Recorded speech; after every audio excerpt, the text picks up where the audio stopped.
This is ANN News Brief. Good morning, I am Lucy Adeyemi. The International Monetary Fund has just released 2019 GDP growth projections for sub-Saharan Africa, and it has projected Ghana's economy to grow the fastest at almost 9%. IMF says Ghana's macroeconomic performance has significantly improved in the last 2 years under the extended credit facility arrangement. The latest report also suggests growth was robust in the first 3 quarters of last year on the back of oil production. Inflation has continued to decline to 9% in January within the Bank of Ghana's band around the inflation target. The IMF release further mentioned that the Bank Ghana resolved 9 insolvent banks over a period of 18 months in line with its commitment to clean up the banking sector. Its structural reforms to strengthen public financial management and oversight of the state-owned enterprises have also continued. Meanwhile, the report stated the 3 biggest economies in the region, Nigeria, South Africa, and Angola, will grow the slowest. Uganda's Bobi Wine has rapidly built up a following based largely on his message of power to the people and criticism of the Ugandan government after he was elected in a parliamentary by-election 2 years ago. He returned to Uganda in September from the U.S., where he received medical treatment following alleged torture by members of Uganda's presidential guard after being arrested at a political rally in August. His arrest led to violent protests in the capital, Kampala.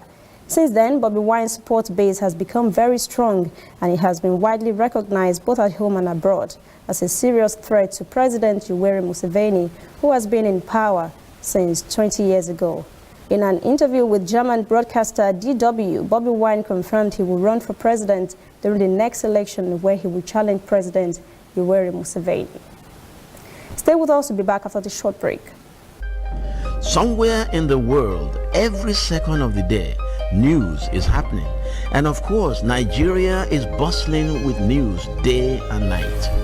That is why ANN doesn't sleep. Our eyes are peeled, wide open, so no story escapes our radar. We stay abreast of world events and happenings at home. We keep you up to the minute in the world of sports.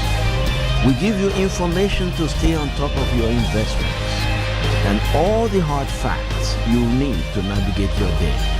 If you miss us on air, you can keep up to date on our website, annafrica.net, and on our social media platforms, Twitter, Instagram, and Facebook at ANN Africa TV. We are ANN, African News Network. We do news right in a truly African spirit. Former South African President Jacob Zuma says his life is in danger. He denied strongly on Tuesday a report that he kept $30 billion from late Libyan leader Muammar Gaddafi. In a scathing statement, Jacob Zuma Foundation said the former president was consulting with his lawyers and will speak to the press over the report.